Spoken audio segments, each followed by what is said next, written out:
Thank you for coming to our event, and I am very excited to introduce you to a group of people who have been influenced by Paul Rudolph's life and work. Our first speaker is Kate Wagner. I met our first speaker after I posted a rather snarky comment on Twitter. I came back from visiting the Milam house in Florida, which was up for sale. Afraid it would be sold as a teardown, I posted, "Please, would someone buy this house so it doesn't become the next post on McMansionHell?" She immediately messaged me to say that she was a fan of Paul Rudolph's work, of which I had no idea. I knew what she liked. I didn't know what she liked. I knew what she didn't like. And that house was her favorite. Please welcome our first speaker tonight, Miss Kate Wagner.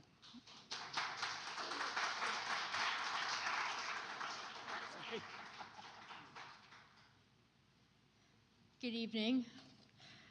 Usually, I am called upon as a speaker to give talks about McMansions. So I must first take the time to thank Kelvin and the Paul Rudolph Heritage Foundation and the Center for Architecture for inviting me to speak about something else that is very important to me, which is the work of the late modern architect Paul Rudolph. To say that I owe my unexpected personal career as a writer and critic of architecture and culture to Paul Rudolph is actually not an understatement. Unlike many folks who have spoken at the various Rudolph retrospectives, I am not an architect. I have never met Rudolph. He died when I was 4 years old. Nor have I worked on or lived in any of his buildings. However, his work left an indelible impression on me when I was a young person and provided the impetus for my private obsession with architecture and design, now public. I can honestly say that if it weren't for Rudolph, I may have never started writing about architecture in the first place. Often when I open the floor for questions or I'm interviewed about my blog, McMansionHell, which has been credited with teaching thousands of angry teenagers what pilasters are, a common inquiry is, how did you get started writing about architecture? This is a bit of a roundabout story, but I believe it is worth telling for the purposes of illuminating how Rudolph's life and work continues to inspire younger generations and why calls for its preservation are more timely than ever. Like Rudolph, I grew up in a small town in the South, and my interaction with architecture growing up was solely with the vernacular. As a child, I enjoyed watching houses and landscapes pass by from the passenger seat of a station wagon. I was a little house fanatic, and my architectural studies consisted of binging on the early days of HGTV. This was the 90s and 2000s. I'm a baby. Architecture with a capital A was not something that was present where I grew up. Architecture was what happened in cities a long car trip away. My family didn't travel much. We went to the mountains of North Carolina every winter, visited my grandparents in New Jersey, and visited my mother's other friends and relatives in Goshen, New York, every other year or so. When I was about 11 or 12, on a visit to Goshen for a family reunion, we took a wrong turn when looking for a Dunkin' Donuts and ended up in the parking lot of a rather strange building. This, of course, was the Orange County Government Center by none other than Paul Rudolph. I remember looking out of the car window at the building for a long time, fascinated by its weirdness and intricacy, imagining what was contained within those extruding masses. This building, which we had stumbled upon by accident, had redefined for me what a building was and what it could possibly be. I had never seen anything like it before. So this was architecture. Fast forward a few years to my sophomore year of high school. This was 2010, 2011. I was 14 years old and had no idea what I was supposed to do with my life. Relatable. I took a career aptitude test, as we are wont to do in the public school system, and of course the test said that I should be an architect. This made perfect sense to me at the time since I liked houses and was a decent visual artist. So I checked out the three books on architecture in my small high school library to give you an example of how rural this is. A primer on modern architecture, the book Becoming an Architect, and a book about Greek and Roman architecture. Those are the three books about architecture at my high school. An interesting aside, my high school was one of the few modernist buildings in the county, and its design featuring a central courtyard and extensive use of outdoor corridors for the circulation of people was inspired by Paul Rudolph's Sarasota High School. So it all just comes full circle all the time. In Becoming an Architect, the book, there was a passage asking the reader to think about their favorite buildings and what makes them special. My mind immediately went to this building, the Orange County Government Complex, called the Goshen Building by locals, including my mother, usually with kind of like a snide tinge, the Goshen Building. I mean, it didn't help that that's where the DMV was, the DMV building. I had no idea at the time what this building was called, But fortunately, I found it surprisingly easy to find via a Google search for weird building in Goshen, New York. But let me say, once I found it, I was absolutely hooked. To say I became obsessed with late modern architecture, which I later wrote my master's thesis on, specifically that of Paul Rudolph, which, I mean, yeah, would be putting it politely. I was a pretty antisocial adolescent. I'm much more social now, even though, I mean, I'm talking in front of people, which is something I did not do. Instead of making friends or getting into trouble like normal high schoolers, I spend my afternoons listening to Philip Glass and poring over the Paul Rudolph Flickr page and brutalism threads over on Skyscraper City forums. If anyone's from the internet in 2010, yeah, you're nodding, I see you. Skyscraper City was like the place where you talked about architecture because this was like before social media and this bulletin boards were like the only thing you could go on. And this was back in the day when brutalism was still pretty loathed. I mean, most of these threads for brutalist architecture were called ugliest building in your city threads. And reading about it meant going to primary sources and large, in my case, these large, highly critical Rizzoli monographs by Charles Jenks. We did several books on late modern architecture, and some of those pictures are invaluable that are still in there. My notebooks were filled with doodles of the Fullam house and the Goshen building. It's frankly an obsession I continue to this day. And then one day, in 2011, I checked in on this beloved building of mine and found that it was in danger of demolition. Being in high school, there wasn't much I could do, frankly. But I had this 10th grade civics class idea that the world could be saved by writing very persuasive letters to government officials. This is, of course, not the case. So I sat down and I wrote to everyone I possibly could. I wrote to the mayor of Goshen, the governor and state senators from New York, and to the Goshen newspaper. This letter was sent back to me. I saved up my babysitting cash and donated to Docomomo, who was spearheading a large part of the effort at the time. What's up? I see you, Liz. I wrote essays about the building for 2 years of English classes. I even wrote an embarrassing song about the building. I then went to music school and wrote whole pieces about the building. 2 orchestral suites to be exact. Those have been lost to time, thank God. This letter writing campaign and the essays that followed blossomed to a 9-year period of writing privately about architecture. McMansionHell is only one in a large series of essays, school papers, blogs, and journals, albeit the only one that took off. Now I have the joy and privilege of writing and speaking about architecture as a full-time job, and I am thankful every day of my life. But back to Goshen. My mother and I got into the biggest fight I can ever remember about the Goshen building. Being from Goshen, she, along with many others, did not like the building. It didn't help that Rudolph's masterwork housed the DMV and civic courts. I felt that if I could convince my mother that the building could be saved, I could convince anyone. I later convinced her, but only because the addition, as we all know, is abhorrent. Unfortunately, the battle to preserve the Orange County government's complex was lost, and the building has been, for lack of a better word, lobotomized by a blue cube.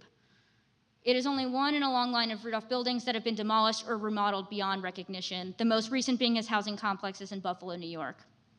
It'd be accurate to say that Paul Rudolph may be one of the most unlucky architects of the 20th century, which is why on this year, the centennial of his birth, the preservation and celebration of his work is just as urgent and important as ever. Paul Rudolph as an architectural thinker was quite often misunderstood.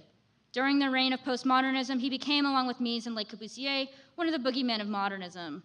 It's no coincidence that Rudolph's Crawford Manor is the prime example of the formal follies of modernist thinking in learning from Las Vegas. The Lower Manhattan Expressway drawings, which Rudolph saw as kin to the Arno Bridge in Florence, by the way, are consistently sneered at as being inhumane and car-centric by both urbanists and theorists alike. Part of the reason Rudolph's work has fared poorly is that he was branded essentially as the Robert Moses of architecture, which is like so unfair. What did Paul Rudolph do to anyone? I mean, Robert Moses, I mean, come on. The power broker. This is because Rudolph's urbanism, frankly, is frequently misunderstood. It's important to understand that Rudolph's career grew up alongside car culture, and thus his attitude towards the car was one of viewing it as a necessary evil, something to be taken into consideration when contemplating multi-use space and the scale of buildings. He believed strongly in buildings that fit contextually into the landscape and wrote about this quite frequently. In his 1956 essay for Architectural Record, 6 Determinants of Architectural Form, he deemed that the first determinant of architectural form is the environment of the building and its relationship to other buildings and the site. Later, he writes that continual thinking in terms of individual buildings as gems unrelated to early works is disastrous creating cities whose buildings tend to brutalize rather than refine. Is this really the boogeyman of modernism? Rudolph also wrote several times about regionalism and was celebratory of the clever local traditions of Southern vernacular architecture in mitigating the hot and humid climates. He saw regionalism as being defined more by formal solutions to climate and site rather than by the use of local materials, like his contemporaries. Rudolph, despite being Venturi's modernist boogeyman, was himself very critical of modernism, and this is often lost to history. He criticized urban renewal in a 1961 Graham Foundation panel on rebuilding of cities. He writes, or says, first, theories regarding urban design usually involved tearing down everything in sight. Secondly, the notion of functionalism did not include sufficient insight into the human spirit. For too long, Rudolph has been attached to the negative elements of modern architecture, ignoring his lifelong criticisms of the form following function ethos, and frequently acknowledged the role form played in his work. Rudolph's architecture is deeply form-based. It is complex and emotional, dramatic, and spatially ingenious. Volumes and masses push and pull in a constant tension, both internally and externally. The monumentality and materiality of his work gives it an almost religious quality. The way he plays with light and shadow creates dynamic architecture that changes not only with every day, but every season and the weather. Rudolph describes his architectural thinking best in his own words. We must learn anew the meaning of monumentality. We must learn how to create a place of worship and inspiration, how to make quiet, enclosed, isolated spaces, spaces full of hustling, bustling activities, pungent with vitality, dignified, vast, sumptuous, even awe-inspiring spaces, mysterious spaces, transition spaces, which define, separate, and yet join juxtaposed spaces of contrasting character. We need sequences of space which arouse one's curiosity, give a sense of anticipation, beckon and impel us to rush forward, to find that releasing space which dominates, which promises a climax and therefore gives direction. From the Milan House to the Modulator Building, the Yale Art and Architecture Building to the Boston Government Services Center, Rudolph's architecture does exactly that. Writing about his architecture doesn't do it justice. It's an architecture to be experienced. Thank you.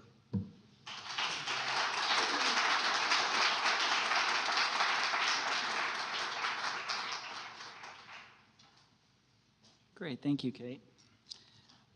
She kind of didn't say something about how she and I first met, which I thought was kind of fascinating. I had experienced the loss of the McKeel's residence as part of the foundation early on. And having lost that and not having any money, the first thing I did was start a Flickr group called The Art and Architecture of Paul Rudolph. And over time, I just took everything I'd ever scanned and ever had and dumped it online thinking, I hope someone sees this. And it was interesting in that, fast forward 10 years later, Kate responds to my post, my snarky post on Twitter, and we started talking, and she says, well, you know what really got me hooked was this thing on Flickr that I started going to.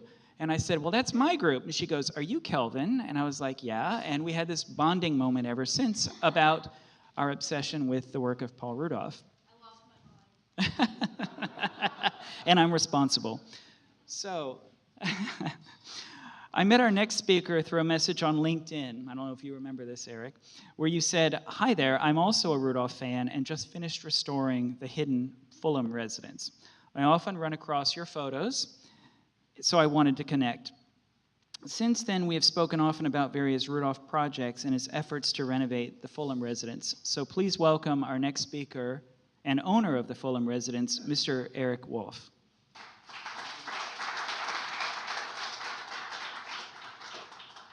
Again, I want to thank Kelvin and the Rudolph Heritage Foundation and the AIA for hosting the event. This is actually a rendering by Paul Rudolph that that hung on the bedroom wall of the Fullam residence for the entire time they lived there. So this is what his vision for the residence was. When I purchased the Fullam residence, I was actually ready to build a mid-century modern residence, and I'd already bought the property, and my real estate agent said, well, why don't you come take a look at this Fullam residence? You'll like it. You'll get some ideas, get some inspiration for your new house. So I went over there. First of all, I went on one of those real estate websites, looked at the pictures, saw the pictures and said, oh, no, not really. And then I went there, and the second I walked into the residence, I felt this Zen-like calmness come over me. And I thought, wow, this residence is spectacular. So it was built in 1957. It was never published at the request of the commissioners, of the people that commissioned it, which was the Judge Fullam. Its original, one of the original construction drawings was going to be 36-inch poured concrete walls.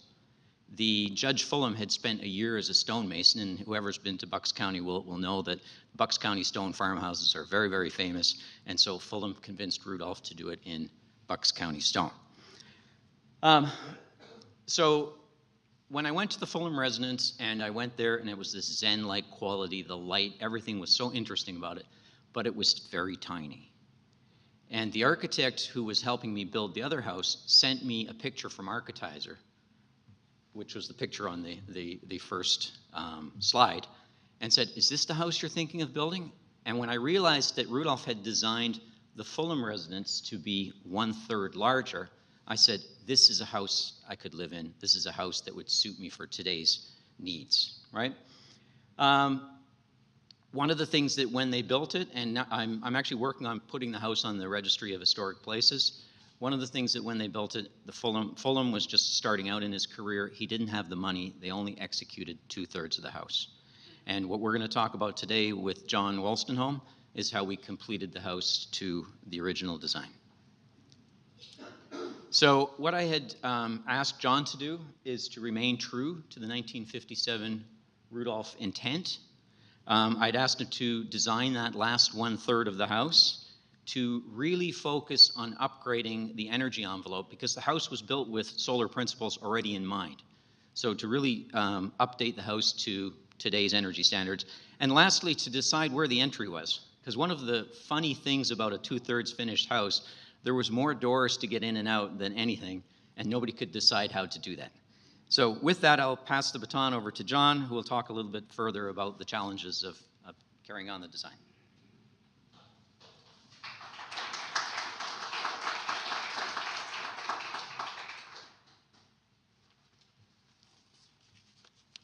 Okay. All right. Thank you, John Wolstenholme. Thank you very much for Kelvin and the Paul Rudolph Foundation for inviting our firm up here tonight to speak to everyone, AIA New York, and for us to share our experience in completing this wonderful house for Eric Wolff and realizing Paul Rudolph's vision for a completed 3-bay house.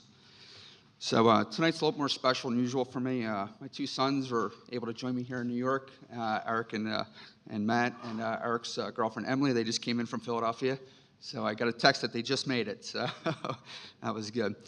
Unfortunately, Matt Wagner from our office, who was project manager and was designer on the team with Eric and I, he was unable to join us tonight. So anyway, finally I want to thank Eric Wolff for giving us that opportunity to work on this iconic Paul Rudolph house. One of the things that he reminded me early on and often was that most architects would give their left arm for the opportunity to do an addition to a Paul Rudolph house. So he ensured that we did not screw this up. So we kept that in the back of our mind, no pressure at all to proceed with the design of this house. So the Arts and Architecture building at Yale was regarded as Rudolph's first brutalist building. And we would argue that the Fullam residence is the first that had 3-foot solid masonry walls for its construction. So, so it was right in there with the arts building there at Yale.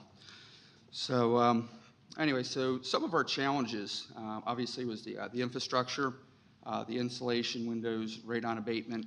Those were items that had to be addressed during the design of the home, for correcting the original portion, which is on the left-hand side of the floor plan, and then the addition obviously being on the right-hand side.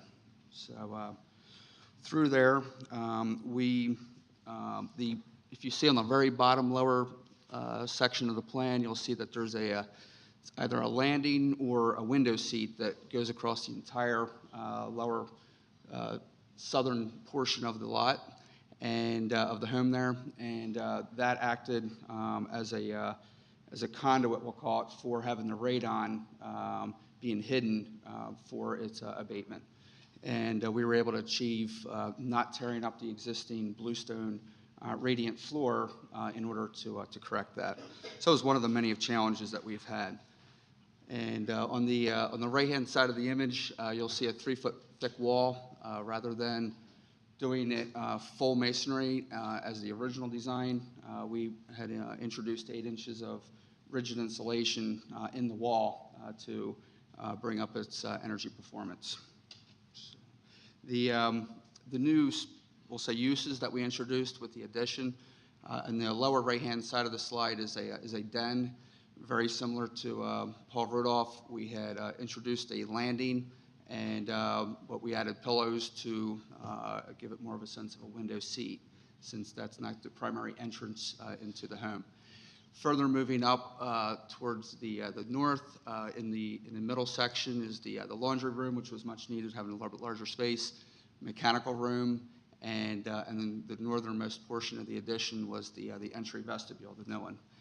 And what we had tried to do was to tie the addition into the original to extend Paul Rudolph's design intent. We continued the bluestone floor, so anybody visiting the home will not know where the new addition versus the existing home started and stopped.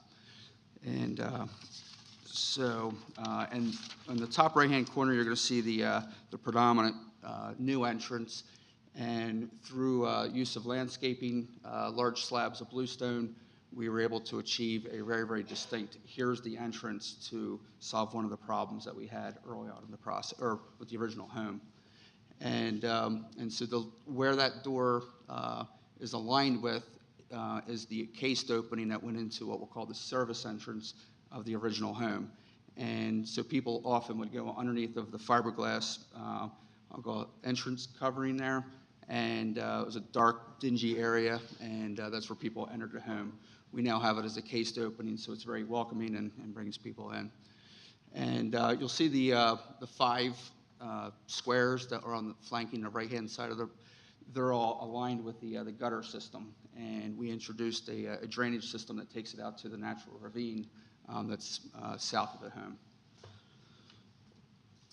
Okay, moving up to the second floor, all of the existing uses on the far left-hand side were 2 bedrooms with a shared hall bath, and then on the northern section was the open dining area, main living space, and the existing kitchen. To the right of that, connecting to the new addition, where there's a cased opening, that was the original front door. And once again, we kept, it was a very unique trapezoidal shape to that. We kept all of that intact. And so due east of that, if north was up on the page, that was the new entry that was of the same proportions as the original. So, and in the new section, so in the northern section, we have a new deck that runs the continuous length of the rear of the home. Originally, it was a very small concrete, probably about 4 feet, maybe at the most, and then gravel. We introduced a new deck to make it a little bit more usable from a living standpoint.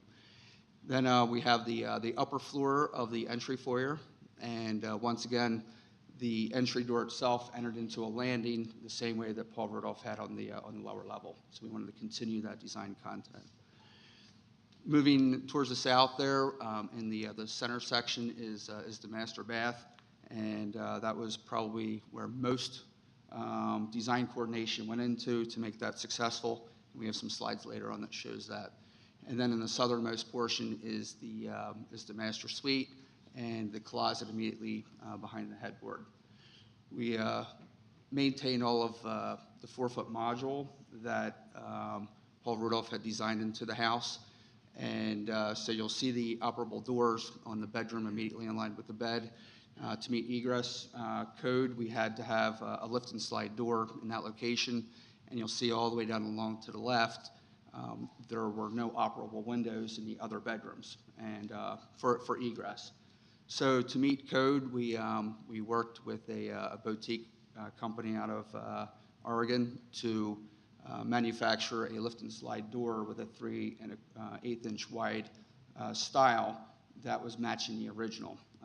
site-built single glazed windows and doors throughout the rest of the home. What was a challenge there is that we went to most of the go-to companies for windows and doors, and nobody was able to meet that small of a style on that large of a lift and slide door and cover it under warranty. Fortunately, the boutique company was able to do that with us and made that all very successful. And then also throughout the home, most of the single pane glass was replaced with triple, and that significantly increased the energy performance of the home. Okay, the lower left-hand picture is showing the original living area, and you'll see the landing, which is where we were able to hide the piping for the sub-slab radon. And through drilling holes into the slab, we were able to get to the stone underneath to be able to pull that out. And that's piped out to the far end of the building, which is least visible. The center section, the image shows the significant amount of spray foam and rigid insulation. Every square inch that we could fill with spray foam was filled with spray foam. And so energy performance was significant for the design. To the far right, you'll see in the ceiling, which had an R60 rating to that, you'll see all the spray foam in place and then additional bat insulation on top of that. And then in all of the walls, we had sound attenuation bats to control sound. So, all right, moving on to more of Rudolph's details. On the far left, I mentioned earlier about the 4-foot module, and so once again, we had to work within that to ensure that everything in his original design concept was able to be maintained. In the center slide, you'll see some stone details. When you first looked at the home, it looked pretty straightforward, looked like a modern house, and not a lot of unique detailing going on. Every time we went to the house or we worked with people through construction, more and more people realized the amount of detailing was actually in this home. As you can see in the 3-foot end wall of the house, a lot of care went into the detail of both how the alternating pattern went up through the wall, but also to strengthen the horizontal quality of the walls themselves. Then in the far right, as I alluded to earlier, we had to maintain a very specific narrow style with a manufactured window of today to match site-built conditions from the 60s. On the far left, you'll see rather large and extremely heavy, all one unit, where there were lift and slide doors and transom windows that were hopper-style awning windows. And so they were extremely heavy, and it was difficult getting those to the remote portion of the lot all in one piece and having everybody get those installed. And so it took a lot of care and the right builder to pull that off. The center slide is showing the specialist. We had worked with Worthington and Shagan Builders, who did a phenomenal job on the craftsmanship of having everything match. And they worked with a specialist that put the European windows in and made sure that they were meeting the energy performance that they were designed for. The far right was just an overall image during construction, and you'll see that we matched up all the dimensions and the color pretty closely to pull it off, as most people would never know it was an addition to the original house. In the eave, you'll see a new aluminum architectural eave vent. This was eye candy that fortunately our client, we didn't have to bend his arm too much to spend some money on that, where the existing was very rotted. I think mice were entering into the house in that location. And so the continuous length of the building in the front and the rear, we introduced this new architectural aluminum ventilation system, and integrated within it is LED lighting that essentially makes the house glow in the woods at nighttime. And so it was a very special detail that I think during the daytime you can't tell that there's any lighting introduced. So I thought that was rather successful. And we have a later slide that demonstrates that. The master bath, this is one of those areas that took a lot of coordination with everybody on the design team, and between the homeowner, the tile installer, and the builder, architects, designer, all of us were on board. Nobody choked each other, which was challenging because everybody hated each other for a couple days there when all the detailing was coming in for this bathroom. The bathroom loosely was modeled after a home that Paul Rudolph had done, I think it was in 1959, it was the Dearly residence in Florida. And so we wanted to have a bathroom that had no curbing on the shower and wanted to have full radiant heat underneath to match what we had on the first floor, and introduce the the existing, not replicating, but essentially matching the fieldstone on the far left-hand corner. And all of this presented a lot of flashing challenges to keep the water out of getting into the floor below, because the original construction was only 2 by 8, so we didn't have a lot of height to deal with to be able to introduce a radiant slab and to ensure we had proper drainage to the shower drain. We used a weedy system, and it worked phenomenally. And on the far right-hand side, you'll see all of the, that's an interior wall that essentially mimicked the dimensions on the 4-foot module as the exterior walls. And we introduced a Houdini type of glass that enables you to maybe see shapes that's going on in the bathroom, but somebody still has a sense of privacy in the bathroom. And that was inspired by the ribbed glass that Paul Rudolph used behind the kitchen cabinetry that was visible from the rear deck. Then, let's see here, there is the finished product, and fortunately Juan Vidal is a friend of mine. He's here tonight. He really was able to capture the essence of Paul Rudolph and the quality of the end design.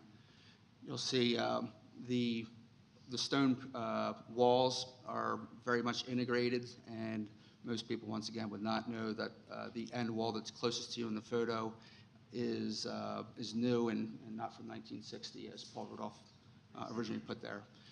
The trapezoidal windows that you'll see in the directly under the roof, between that and the minimal supports around the home, gives it a sense that the roof is floating above the brutalist stone walls down below.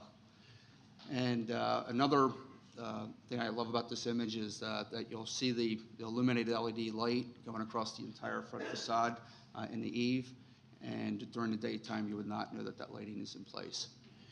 The only change to this facade, and I think I have another picture later, that changed up a little bit from Paul Rudolph's intent, and was a photo. You can kind of see to the left of the entry door, you'll see that there's a window introduced there. The beauty of that window is that the walls are being, given that they're 3 foot thick, there's no direct sight lines directly into the shower. And so aside from being out in the middle of the woods and also having 3 foot thick walls, you don't have any concerns with being in the shower and being right at the front door. So it was a design that Eric and I wrestled back and forth whether or not we wanted to change up, but we thought it was an important element to the overall design. This is a photo from the rear of the house. You can get a sense of how much, once again, the roof floats above the structure. And that's the new deck that was extended across the whole rear of the home to bring a little bit more of the indoor living to the exterior.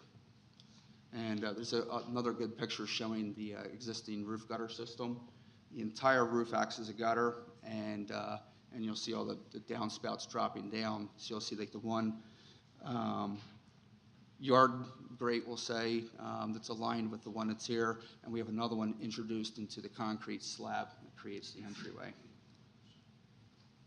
This is the infamous bathroom that everybody worked hard at, and this is probably my favorite room of the house, or one of them, I should say, now that it's complete. You'll see that there's no transition at all to the floor. You'll see that we have very modern elements of tile that lends itself to the mid-century modern aspect of the home. And then the shower still has the glass separation that goes floor to ceiling. On the left-hand side, you can kind of see the Houdini glass. That is that wall overlooks the main foyer. And so it was another challenge that we had is that given that the glazing goes right into the tile floor, we used boral as a product that would ensure that that would not rot out. And then you'll see the operable window is a 5-way operating window where it either hinges to the left or you can have it as a hopper open in and provide ventilation for the bathroom. And the uppermost portion is a trapezoidal window that replicates the original, albeit the original was a single pane. This one is a triple pane. Here's a photo on the far left is the original lower living area. And we wanted to ensure that any new stairs going into the home ensured that it carried on with the original inspiration. And so on the far right-hand side, you'll see the lower landing that accesses the front patio. And so that inspired us to have a landing that you would enter into. So where this photo is being taken at, the entrance door is immediately behind me. And then you'll see the bluestone patio that seamlessly blends right into the original home, which is all the way behind the statue there. And you'll see Eric proudly has the original Paul Rudolph rendering on the stone wall to the left of what was originally the service entrance. And on the second floor, you'll see a cased opening where the original front entrance was. And so you'll see very closely, once again, working with artisans from Worthington and Shagan Builders, they were able to tie in the original railing system, both on the stairs and then the semi-frameless glass up on the balcony. This photograph here is from if you were standing at the front door looking into the dining room and the kitchen. And this kitchen was not the original to the home, so there was some changes by the previous owner. And but this is how it is today. This picture I like a lot. When I first met Eric, he had said that he had a painting that was done by Julia Roberts, not the actress, but a famous painter from Australia. And he had said that he wanted to make sure that whatever house he had, it was going to be able to house his Julia Roberts painting. So if you look at that wall, you'll see that we didn't have too much room to spare from the top to the bottom to install his Julia Roberts painting. And what's great about this painting is that the space between all of these separate trees is unique to every home when you install it because the void becomes the tree. And so I just love that picture because it helps. One of the very first conversations I had with Eric, we were able to make sure we found a home for it. And so I just wanted to close tonight.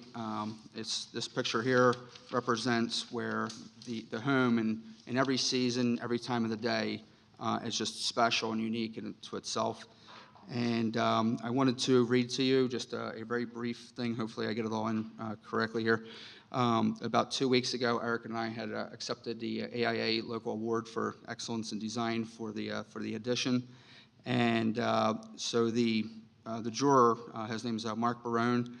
He's the president of AIA West Jersey. And he wrote, "A project with a wonderful story." This is what he had written about the project.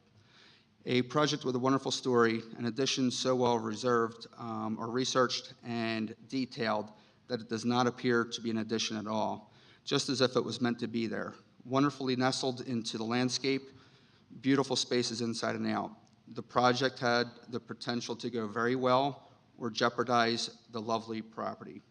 However, the architect and the client seized the opportunity and executed to perfection."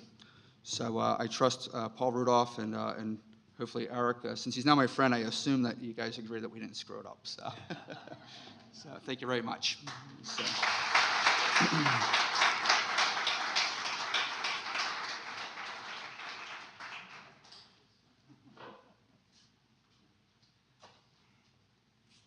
Nice. I hadn't seen those pictures before, so that's pretty amazing. Good job. Our next speaker had the impossible task to renovate what is seen by many as Paul Rudolph's masterpiece, his legendary quadruplex at 23 Beekman Place. Sold after Rudolph passed away in '97, the apartment interior was revised beyond recognition immediately thereafter. The original condition of the project is featured in the exhibit Paul Rudolph, the Personal Laboratory, up at the Modulator Building. Please welcome our next speaker, Mr. Andrew Bernheimer of New York, based Bernheimer Architecture, about his efforts to restore and update 23 Beekman Place.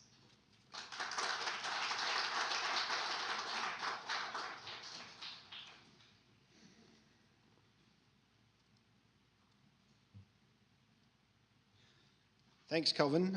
Thanks to Kelvin, the Paul Rudolph Heritage Foundation, and the Center for Architecture for this excellent program and the wonderful exhibition. So I presented this project at the Rudolph Centenary Symposium at the Library of Congress in October, after having been away from this project for a dozen years. And it's been really kind of fun to get to refamiliarize myself with this home and to think about this project and a little bit about what it's meant for me as an architect. So I'm very happy to be speaking about this tonight.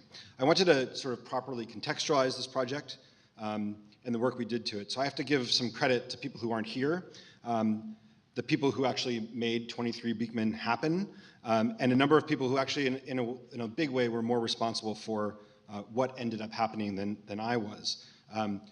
First, and this sounds a little bit too like a award ceremony speech, so I apologize, but these people were really essential. My friend and former business partner, Jared Della Valle, the project manager for this, this renovation, which is not really a renovation, and I can talk about that in a second, was a guy named Adam Rudig, who was an architect who had just graduated from Yale and came to work for us when this project came in. And Adam is no longer a practicing architect, but Adam was a spectacular architect, and really this project couldn't have happened without him. The client, who shall remain nameless, and the way this story transpires is the contractor who called us about this project. So it's important to kind of explain how we walked into this place quite literally, how we walked into what was kind of a mess.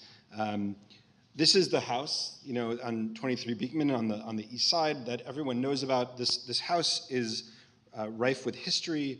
In the early 2000s, there was even if anyone remembers this, there was a kind of a snide architectural gossip online column called The Gutter.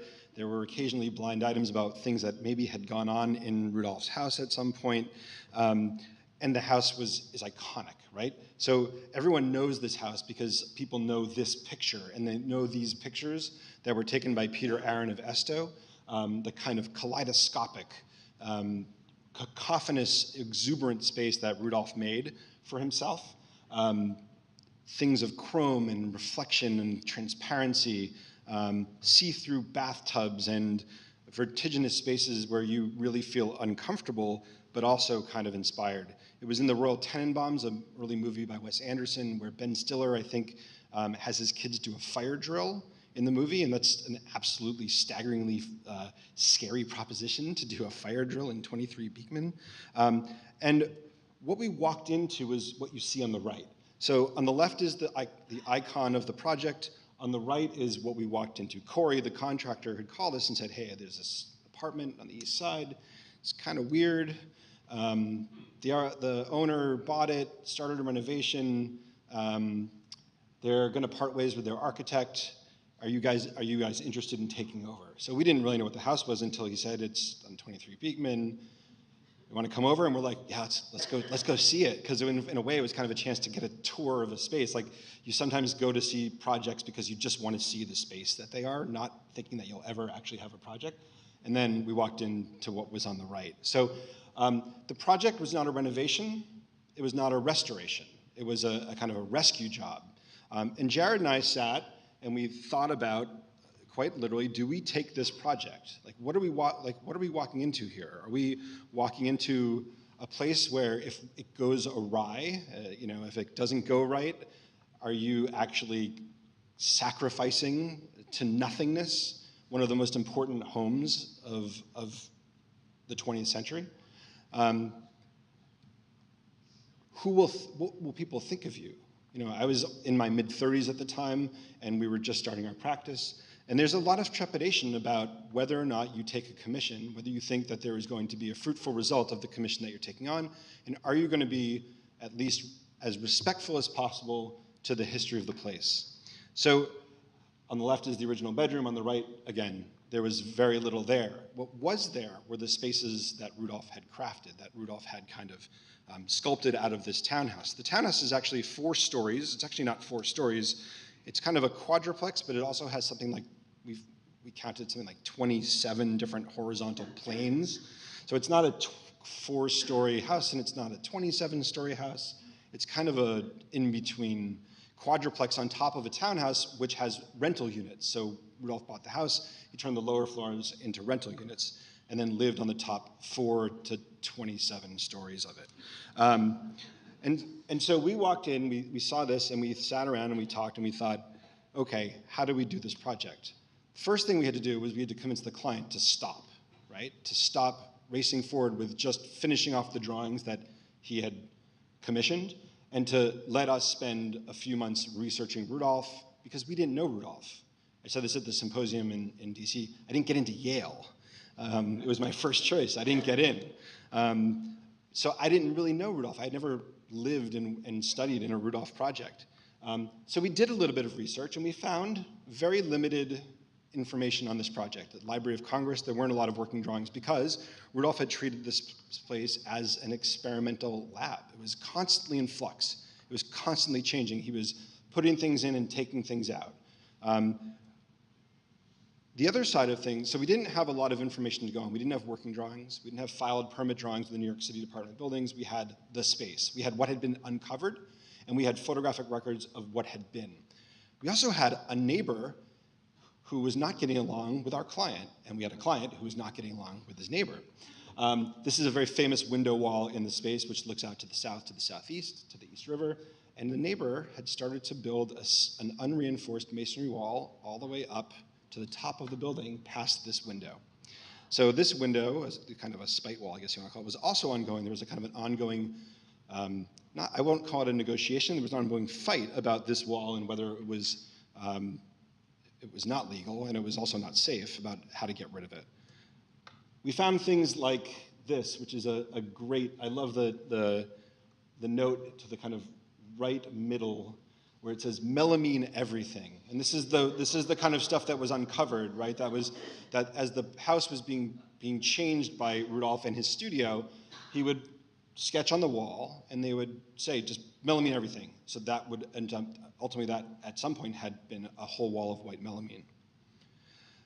So experimentation, for us that was the key. We had to stop the client, we had to take a look at the house, we had to re-engineer things. He wanted to put in hidden air conditioning, he wanted to put in recessed lighting, he wanted to put in sprinklers that were required. We had no idea how to draw this place. Jared and I had been hand drawing, you know, one of the, again, to age myself or date myself, like one of the last people to graduate from the school I went to without having to learn how to learn how to draw on the computer. This was our chance, our moment where we had to rethink how to draw our architecture.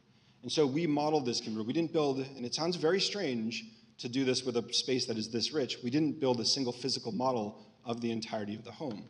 We built a computer model. For the first time, we built a project solely in the computer to understand the spaces and the surfaces of the project. And so these are the original design drawings that we completed to explain the project. But learning how to detail as young architects, learning how to execute built work, learning how to coordinate plumbing systems, sprinklers, lights, with architecture that was rich with Rudolph's spirit. This is a drawing that we both love, which shows the kind of coordination between a sprinkler pipe, which you can see in the right-hand drawing, elbowing down through a medicine cabinet to get below an exposed glass sink, which hangs over a double-height space that is clad in chrome and acrylic. And just that kind of coordination was really fascinating. That's actually the space where that occurs. And so on the above those, on the top left of the photos where there is a sink, And that chrome sliver of wall on the right side of that is actually a place where plumbing lines and sprinkler lines come down. This is the original stainless steel stair in the front of the space, and this is the restored place. Railings were new, they had to meet code, so what were previously white plastic railings became glass railings, and they were taller. They were not the same as what Rudolph had put in, so the architecture was fundamentally different than what was there previously. The entry of the space, it's very hard for me to describe the kind of sequence like John showed with the house, which has a very kind of explicit logic. This house probably has logic, and I'm still not sure what it is. But it has an amazing richness of kind of, again, like I said, a kaleidoscopic quality, reflection, views through voyeuristic spaces, spaces to peek out of. On the left, a rendering of what we designed, and then on the right, that's the entry to the house. So when you come off of the elevator, you end up in the space where that stainless steel floor is, right at the entry to the house. So interestingly, putting things together, we had to understand Rudolph's detailing, so railings, how handrails got put together, metalwork. We also had to figure out how to put things together in sight. If people have been to this house, the elevator is about the size, maybe twice the size, quite literally twice the size. Maybe I'm exaggerating. It's very small. It's certainly too small to get assembled millwork in. And so the contractor had to bring in pieces of millwork, assemble them on site, scribe them in place, take them back, disassemble them, take them back out as pieces. It was like IKEA. Take them back out to the shop, finish them, bring them back to the site in pieces, bring them up the elevator, and then reassemble them in place. And then there was a very famous bathtub, a glass bathtub over the kitchen, which had been taken out, I think, long before our client had purchased the space. But our client wanted something that evoked the spirit of that glass bathtub, which sat right over the kitchen, which is an interesting thing. This does not sit right over the kitchen, but this was a kind of an assemblage in that original bedroom that I showed you that has a curtain which comes down so the bathroom and the bedroom connect. And this is maybe the one place where we were able to put an entirely new insertion into the project. So again, what you see on the left beforehand and what you see on the right is the new restoration or renovation. On the left, that original photo, that original space that we walked in on, and on the right, what it became at the end of the project. So the interesting thing, interesting thing upon reflection about this project is that we can't hope to design like Rudolph. And I personally, in my own practice, does not design buildings like this. I do primarily affordable housing. And affordable housing doesn't afford the experimentation in material and space that this house affords. But the deepest lesson learned was that walking into this place, there was a spirit of ceaseless experimentation, right? Even if you do things that have formulae and you do things that have rules about them, whether it's zoning or otherwise, that the effort to always experiment, to always find something new or interesting in what you make has tracked through my practice. So thank you.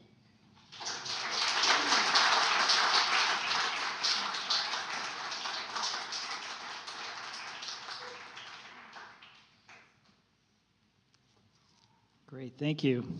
Those are some pretty awesome photographs. But you didn't melamine everything when you were finished, did you? No. Okay. Someday. So our final group of speakers tonight began with the opportunity to design a renovation and addition to Paul Rudolph's library at UMass Dartmouth. My brother's wife lives down the street, so I got a chance to watch this get constructed and visited many times to photograph it. That project led the team to be invited to develop a master plan for the next phase of the college's growth. Please welcome Mr. Robert Miklos, founding principal of the Boston-based designLAB Architects, followed by two of his team, Ben Youtz and Kelly Hay. Thank you.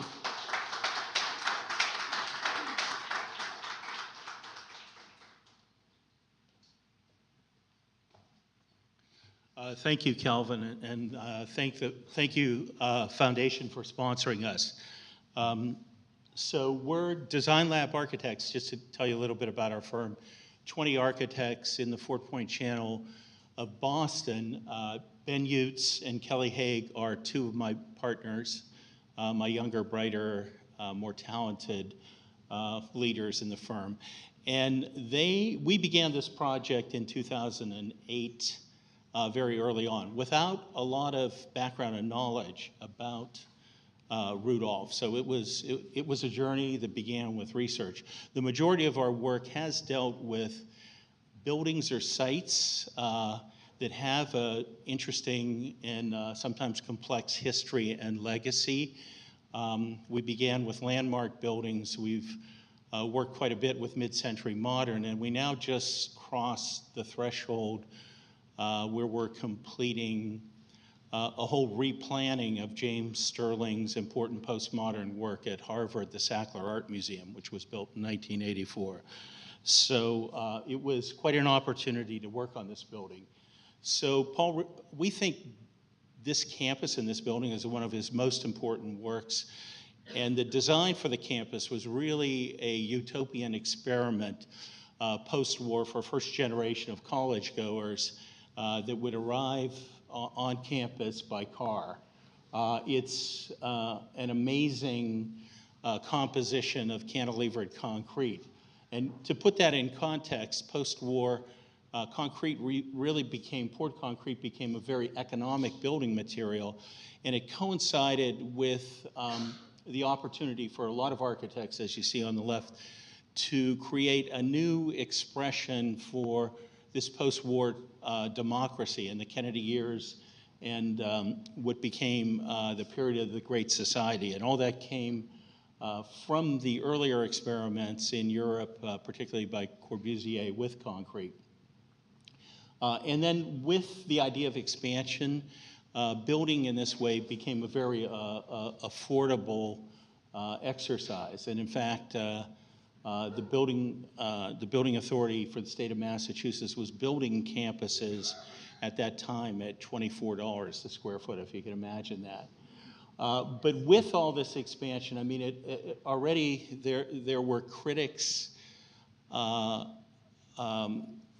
sort of calling to task architects and their intervention into the landscape. These are some images from the 70s of Super Studio in Italy. And Rudolph was really in the midst of that. This was an individual, a designer with great vision, great ambition, and was engaged at times in what some called megalomaniac aspirations. So here's Paul, who was incredibly persuasive with his pointer and this 25-foot long model where he convinced the state building authorities that they should build this 1.5 million square foot poured concrete campus as a new educational experiment. On the left is this 650-acre farm that was chosen for this new campus.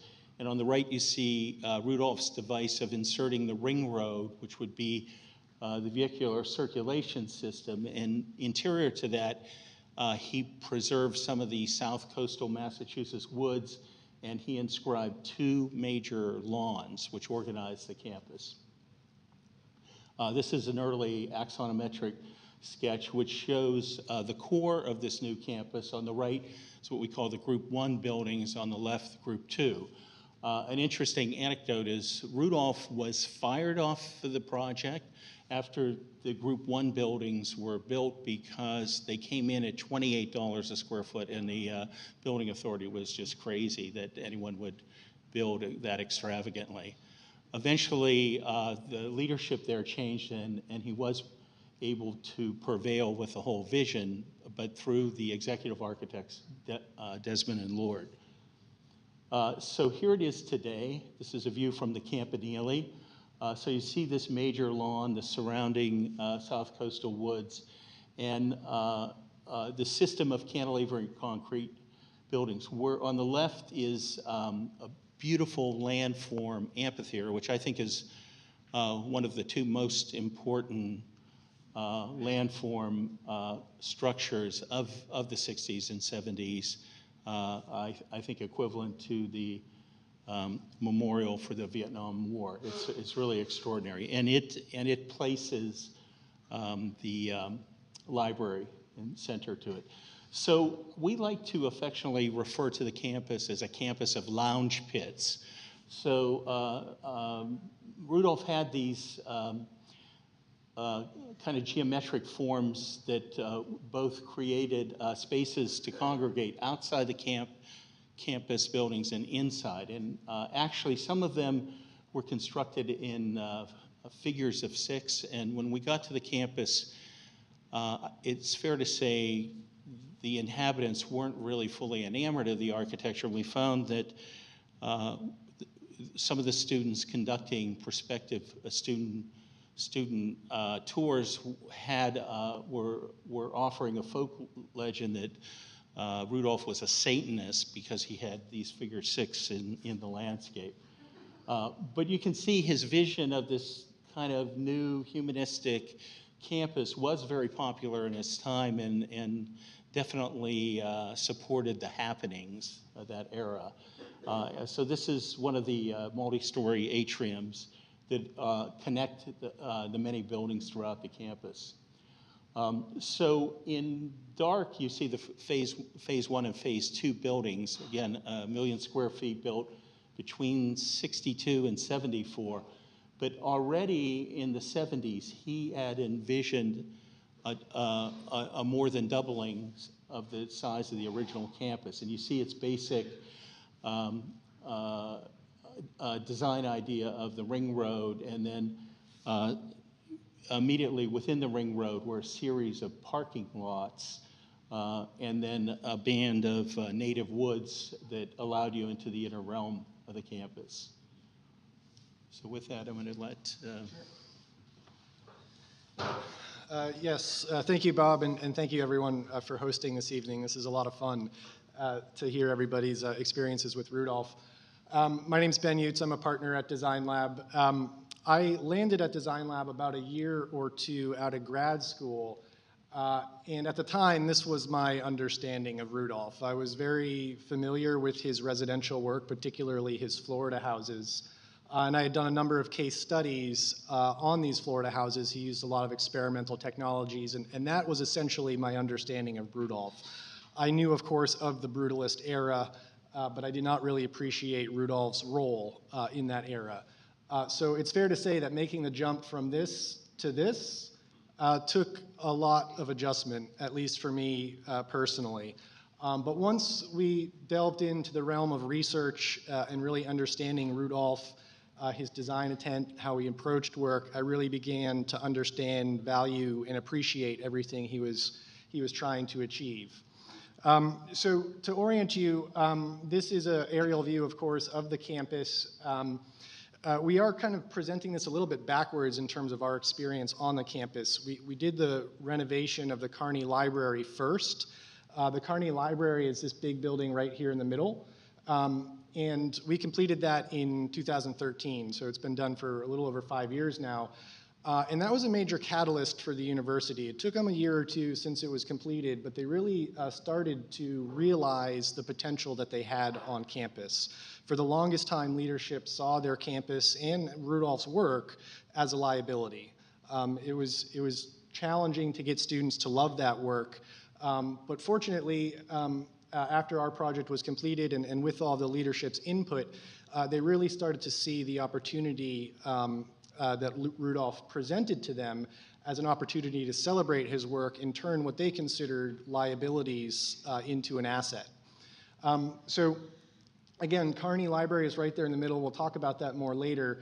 Here's the bell tower, which Rudolph cleverly named a communication tower, knowing that state leadership would never approve a bell tower. It's, of course, surrounded by the ring road, and it's at the geometric center of the campus, and the library is sort of the academic heart of the campus. So the idea is that you would kind of arrive here by car and then sort of circumnavigate the campus to wherever you were headed, park your car, and then have this pedestrian experience of making your way through this kind of woodland inner realm before you reach the academic core. Then you would move through the academic core onto the Great Lawn. Over the years, as a university evolved from being a 100% a commuter-based campus back in the 60s and early 70s to now they're nearly 60% residential, it's been a major challenge for them to kind of to understand how to integrate housing on their campus. So over the years, they developed a series of residential communities, but for the most part, they were outside of that ring. And it created this weird dynamic where the interior sort of academic core was quite busy and vibrant during the day, and the residential sort of student life was dead, and then it kind of changed places in the evening, and the academic zone became quite dead, and everybody went back to the residences, and the connection between the two was really challenging. So here's another couple quick diagrams. Of course, the whole campus is organized by this ring road in red. The original buildings are here in the middle. All of the blue is parking. And then there are these two residential villages. The freshman housing is here, sophomore housing is here.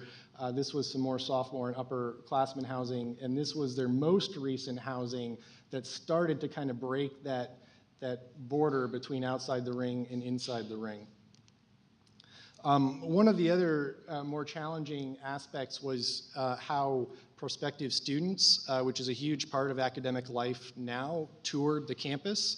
And the entry sequence arriving from campus to the admissions center was quite convoluted and really didn't present the Rudolph that we all know and love well. So that was something that we really sought to address. And it also, here's some photos that kind of experience that. So your first impression, it's very vehicular heavy, right? It's as if you're entering a suburban office park. There's lots of pavement. You don't really see the buildings. You kind of catch a quick glimpse of them, but then you're immediately on the ring road spinning around the campus, and you don't really understand what the architecture is about. And then this is one of the primary paths off the ring road to admissions, and you're faced with this kind of big blank end of what is the auditorium. And this here, believe it or not, is the admissions space that they've sort of tucked into this kind of quasi-loading dock area. It wasn't part of the original plan. It just kind of happened here over the years. This is one of the other buildings. And it just wasn't really a welcoming first impression of the campus. So that was something that we really sought to address. This slide is just illustrating in green all of the pedestrian paths that get you from the parking into the inner realm, and then also identifies all of these sort of pedestrian auto conflicts, if you will, along the ring road that were really never part of the original plan and never really a challenge. But as the residential life grew out, these all became really challenging moments on the campus. The ring road was never intended to be a pedestrian experience. This is what it looks like. There's been portions where sidewalks have been added, and it's been improved to be a better pedestrian experience, but it's still today very based on the car. And here's one of those sort of crunch points between pedestrian and automobile, which was something that we sought to address. This series of slides is illustrating what we began to refer to as the kind of parkland setting that Rudolph intended you to walk through as you left your car and then moved into the academic heart of the campus. And one thing he did quite beautifully and cleverly was he integrated this whole series of landscape berms that actually go around the entire campus so that when you're within the academic core, your views to the parking lots and to the automobile are obscured. And these moments where you actually approach the buildings kind of obliquely through this landscape of original sort of trees and parklands are quite beautiful. And these moments are what we really want and the university really want to sort of promote and reinforce around their entire campus. So once you kind of move through this sort of parkland, then you move into or through the academic buildings and arrive on this great lawn, which is truly a spectacular space. I should say, if none of you are familiar with this campus, you should be, and you should definitely go visit. It's truly extraordinary. It's only about an hour south of Boston. It's a pretty easy trip. So with all that analysis in mind, these are the guiding principles that we developed to work through the kind of vision plan with the university. These are not in any sort of priority, but it took a while for us to distill these down to these sort of 5 themes that you see here. And it's important for us to mention, you know, once Kearney was completed and there was kind of this catalyst moment for the leadership, leveraging and interpreting Rudolph's legacy was something that they really wanted to explore and celebrate and promote. So that was a really integral part of our thinking. But improve first impressions, connecting the campus, reinforcing campus community, and enhancing academic facilities were the other guiding principles that we developed. So this is a snapshot of the overall plan. I wish we had more time, but we're going to go through this pretty quickly. But some of the big moves that we did, or proposing, I should say, one of the housing developments that was built down here in the 80s, it was, for lack of a better term, it was very cheap, poorly constructed housing.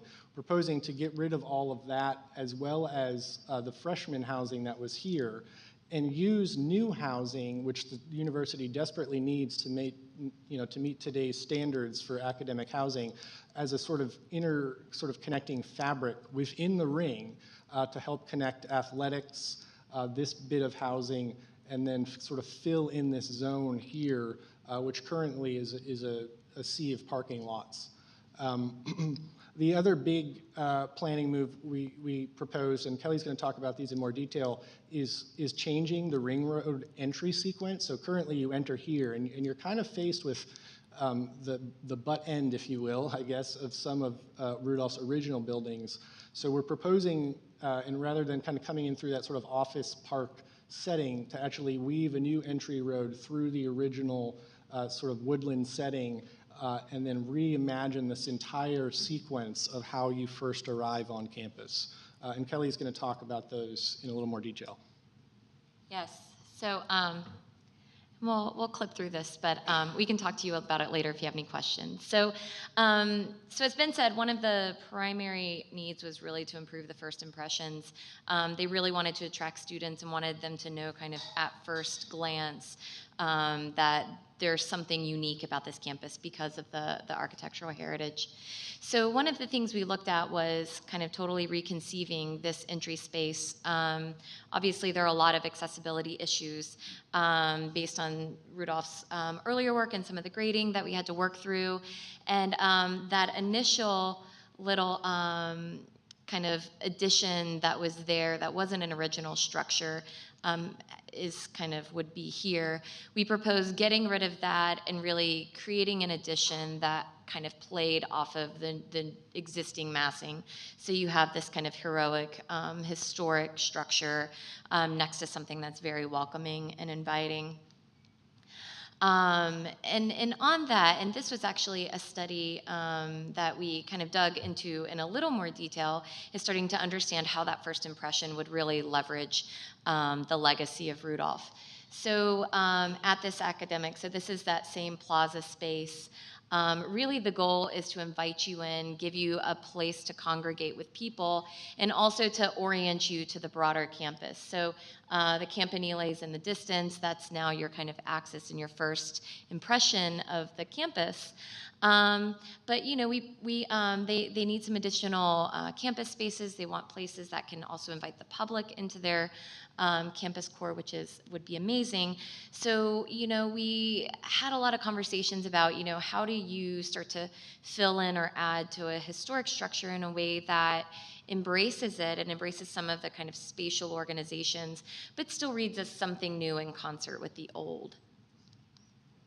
And so that's the interior. So if we go back here, this is a proposed addition, and along with this, and that's the interior of that space as a new campus center, as kind of the first thing you see on campus when you arrive.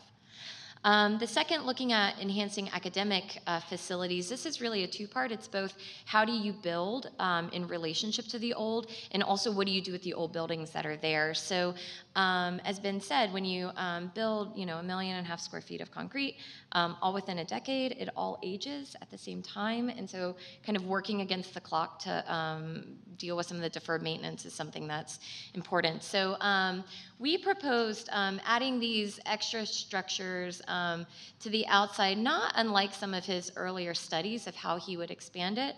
But one of the benefits of doing that, not only can you start to kind of build off of the structure of his original buildings, but you create these college scale quads that weren't there before. So the idea that each college can have an outdoor space that corresponds, their programming can kind of spill into it in a way that maybe a college of today would like to have, that just introduces a different scale of kind of pedestrian space on the campus.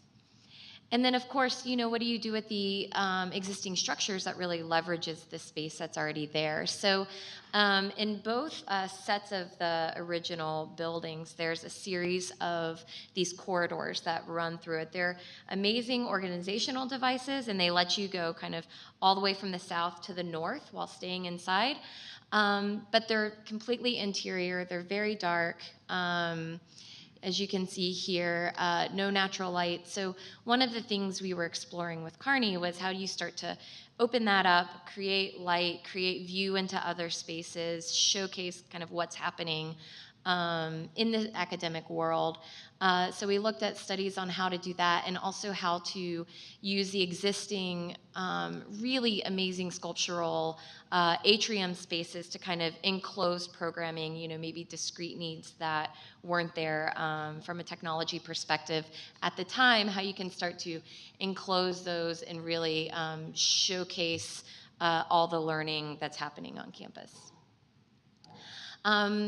In terms of connecting the campus, as Ben was saying, part of connecting is also connecting to this kind of natural park-like area, and also athletics, which needed substantial growth to support the programming currently. So again, looking at how that forest setting can start to move into the campus space, have a direct relationship with the historic structures.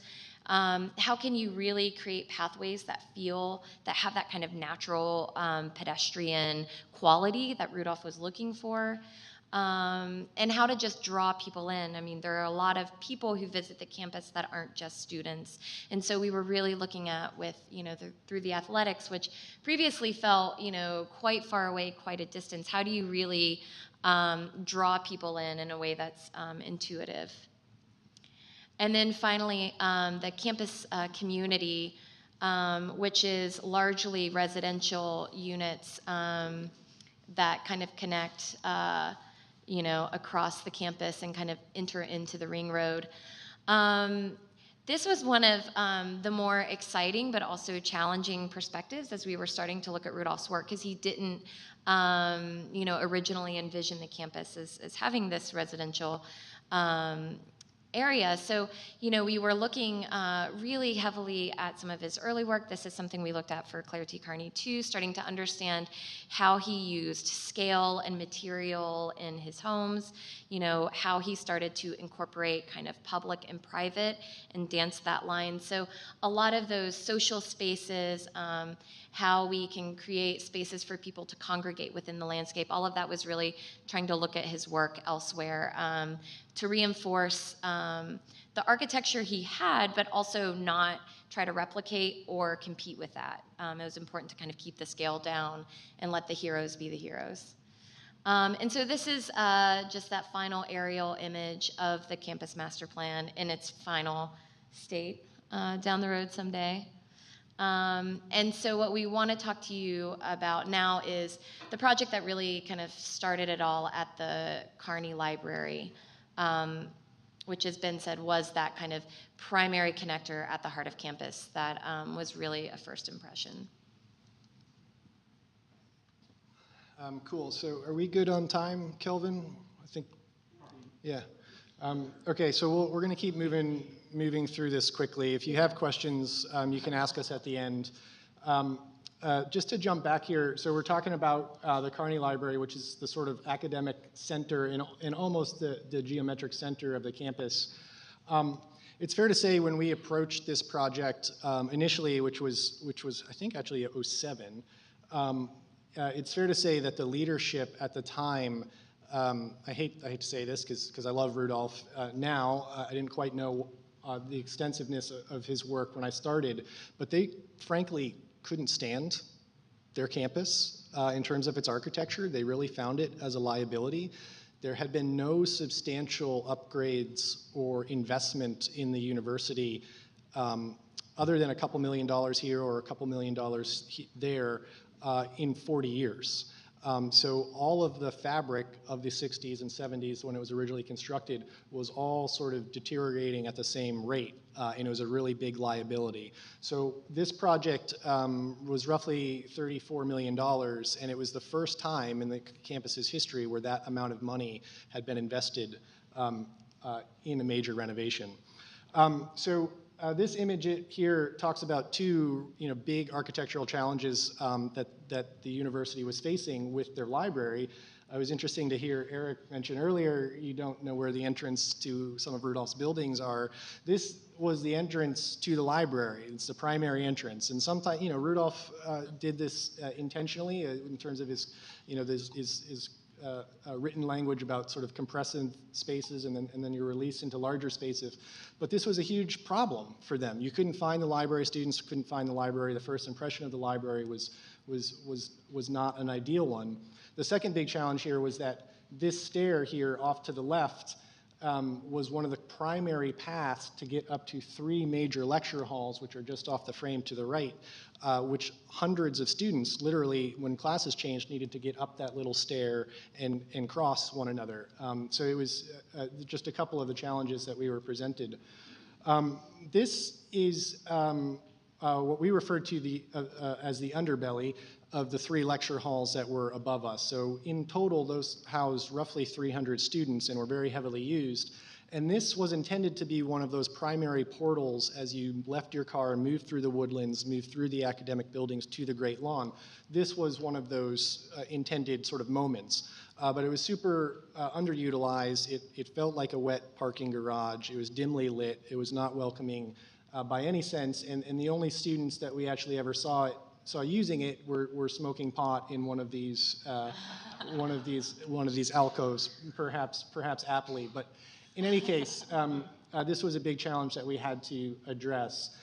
The other big challenge that was just pervasive across the entire building and frankly the entire 1.5 million square foot campus was just the test of time. So many of Rudolph's original intentions in terms of his subtle interventions in terms of interior materials and these sort of social moments had just been eroded away. As the library evolved and different programs needed to come into the library, a lot of that original intention, just sort of faded away. So we started the project with a very in-depth research period. We had the very fortunate experience of meeting this gentleman here, who was Grattan Gill. He was the project architect from Desmond and Lord, who was a project of record for Rudolph, who worked on this project for over 10 years of his career and really was able to deliver Rudolph's vision even after Rudolph was let go. Grattan would take the train between Boston and New York, consult with Rudolph, and bring Rudolph's vision to life. He was an immensely knowledgeable man, very graceful and gracious. Unfortunately, he passed away about 3 years ago. But he, in a way, I think, sort of affirmed a lot of our ideas. He was great to bounce ideas off of. He was critical at times, but he kind of, in a way, led us into Rudolph's mind in a way we wouldn't have been able to without him. So he was wonderfully helpful in that sense. So we're going to talk about the renovation in sort of these 3 lenses, and Kelly will start and we'll kind of play back and forth a little bit. You can see that if you want. Yeah, so again, these are three ways that we kind of talk about the work that we do. It's not a strict preservationist project, but we also really love what they were doing. So it was a matter of saying, you know, there's this building we respect, but the library has changed substantially in terms of what it needed to be since the time it was built. So how do we start to kind of reintroduce new in a way that kind of makes sense? So in regards to restoration, has been said, a lot of the original kind of wow moments of being within these cantilevered spaces and looking out onto the Great Lawn had been lost to the public over the years. They needed IT departments, they needed private rooms that they didn't need originally. So all of those cantilevered volumes were largely turned into kind of private offices. So everything that's in the orange here was not accessible to the public, which is a problem because not only are those beautiful spaces to work in and kind of get a sense of the building and orientation, but also they're very deep floor plates with a very low floor to ceiling, so the natural light really just didn't have a chance to kind of penetrate into the building. So what we did is actually consolidated all of those needs for private functions onto one floor, onto the fourth floor, which is one of the smallest floors, and opened up all of the other spaces to public use. And even if we needed to enclose it because we needed kind of a separate space, we made sure that they remained open in daylight. You could see what was happening inside. You could really kind of get a sense of what was happening in the library. Another thing that was kind of interesting to us in an early study is we were looking at the orientation. So again, looking across these cantilevered volumes, you have really great views both to the forest and into the campus lawn. But to the north and south side of the building, you had these concrete fins that were set at a diagonal. So you only got oblique views, and you had to be like right on the edge to get those views. But with the orientation of the book stacks running north-south, you never were able to kind of navigate the stacks while seeing these cantilevers and seeing the kind of natural light. So this was one of those things we took to Grattan and said, you know, what do you think? We're thinking of organizing it. We racked our brains trying to figure out why they were oriented the other way, because obviously there must be a reason. And Grattan was just like, oh, we didn't think about that. Like, that's a great idea. So we're gonna move them. So what you had before, which were kind of these lost islands of open space, you know, now you can kind of navigate and see all the way to the end. So moving through can be a lot more intuitive. So looking at interpretation, as we said, we knew that a lot of the interior fabric had been lost over time. And so what we knew based on kind of samples we found throughout the campus is that there were bright colors, which is consistent with everything he wrote about this project and other projects of the time. And I really appreciate Kate's quotes, and also there's some quotes in here of his, which we read extensively about how he wrote about his work so that we understood what to put back in. So we knew the colors that were there, but we didn't necessarily know how he applied them into the spaces. So we really looked at kind of other op artists of the time. We looked at Albers, we looked at Stanczak, we looked at other projects of Rudolph to start to understand how we can implement color, putting color back into the building in a way that kind of worked through the space as an organizing feature. So I will say that this section here, which is one of my proudest contributions to the project, actually, after the project was done, the library dean said made her skin crawl every time we put it up on the screen because all she wore was gray. She did not want the color in her library. Actually, at the end, she totally loved it and embraced it, and you know, it's now kind of campus standards to other buildings. So we also worked with kind of graphics artists looking at these tapestries that were original to the building. The history of the campus was as a textile building, so we were trying to think of ways to kind of embed history with kind of new technologies and new banners that really signify, you know, how you move through the building, what are the key spaces. We looked again, this was when we got on campus, one of the primary browsing spaces. And it really was kind of a dramatic moment where the cantilever moved inside, but the proportion of the space didn't really allow for it to function as a larger event space, and it also didn't allow us to insert kind of discreetly moments of accessible ramps that were needed. So what we actually decided to do was move the line of glass out a base. So looking back here, you can kind of see the columns outboard. We actually moved that glass line out, got more width in the space, and turned it into the signature campus presentation space. That, if I could just add a quick anecdote, in terms of Grattan and some of his critique of our work, he said this somewhat in jest, but also seriously. He said to us, I think his line was, "You're trying to tame Rudolph." Yeah, this is the one thing he's like, I don't know about that. Like, getting rid of the stair, getting rid of the moving the stacks is okay. This was questionable. Again, looking at, light fixtures at the time, use of tapestries, trying to get those in LED so that it met all of the needs of today. And always trying to kind of optimize the opportunity to create those kind of dynamic views between spaces that were part of the original intention, while still giving the kind of discrete, quiet space that's needed. And one of the last interpretive pieces that I think we talk about is this use of the stainless steel curtains. So because we were enclosing the underbelly, we really wanted, and it still needed to function as that gateway, we wanted to keep it transparent, but we were also very cognizant that putting a big glass box may or may not be the right decision, and what does that mean for the scale of the historic? So these are some original stainless steel curtains that were in the space that he used. We call them the disco curtains because they were very much that. Yeah, they were of the disco era. And so again, kind of looking to other things that were happening at the time. And then we put those to either side of the glass, not only to act as sun shading fins from a sustainability perspective, but also to start to relate to the measure of the Rudolph structures and the fins that he had. So we really thought about kind of how the scale of those tracked along the building, accepted the fact that there was a new insertion and we wanted to call it out as new, and this being the grand reading room where we also inserted them, but also trying to relate kind of the cadence of the building, old and new. And then I think, Ben, you want to? Yeah, sure. Oh, by the way, that's a young Ben.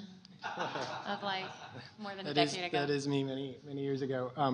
So this last section is what we're referring to as transformation. So these are some of our more aggressive moves, I guess you could say, where we actually deconstructed some of the original fabric.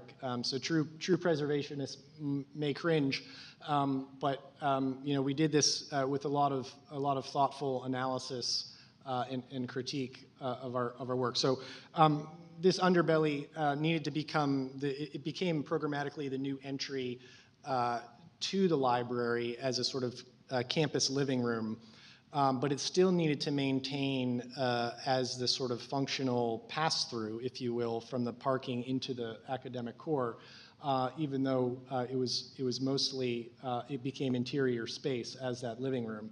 So we did, deconstruct all of this original fabric and sort of inserted this new living room beneath all of the sculptural concrete of the underside of those lecture halls, and then of course introduced color on the horizontal plane and in other accents.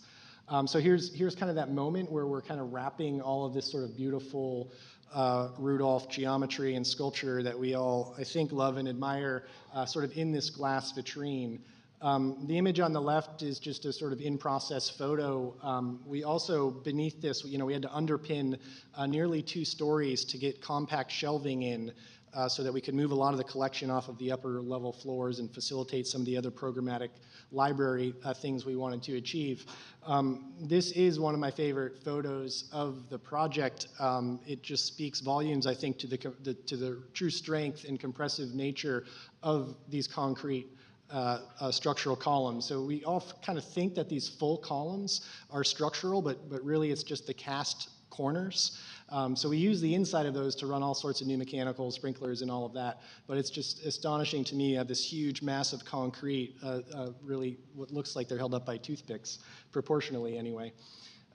Here's another moment inside where that campus path, this is kind of a straight shot if you wanted to go from one side of the building to the other and really not go into the library itself.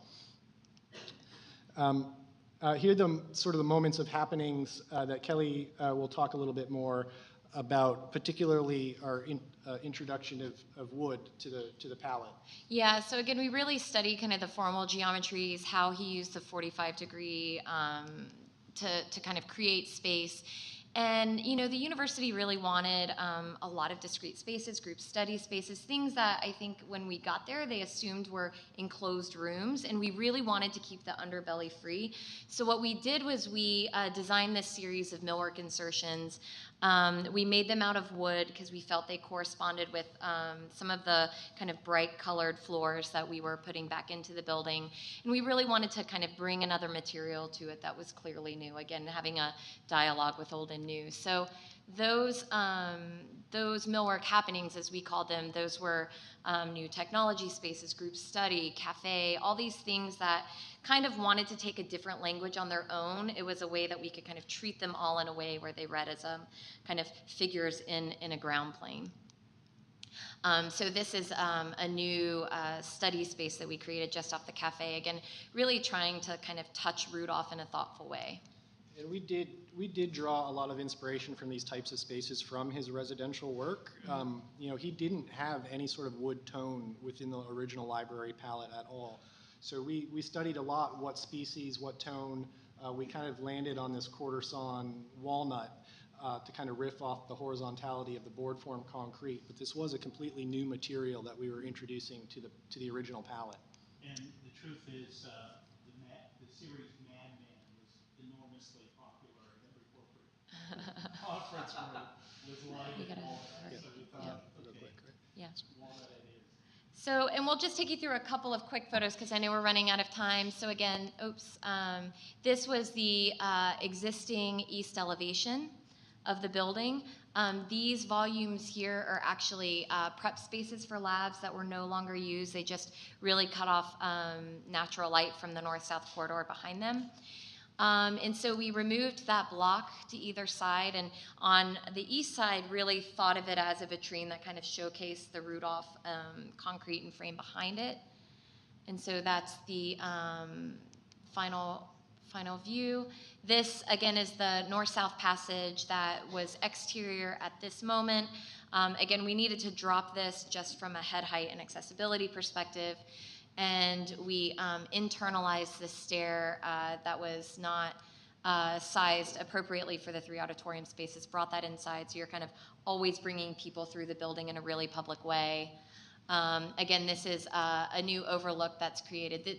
The block that we removed would have been right behind this bench. And then from the west side, we kind of tucked in underneath the volumes. And then the right side where you kind of see the structure, and this is the facade that overlooks the Great Lawn.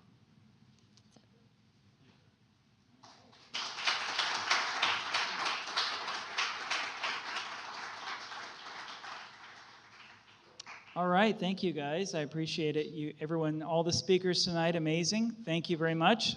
It's now 8 o'clock, 1 minute short. Sorry, I don't know if we have time for questions. Maybe if you have questions, we might be able to go somewhere and you guys could ask everyone questions on your own.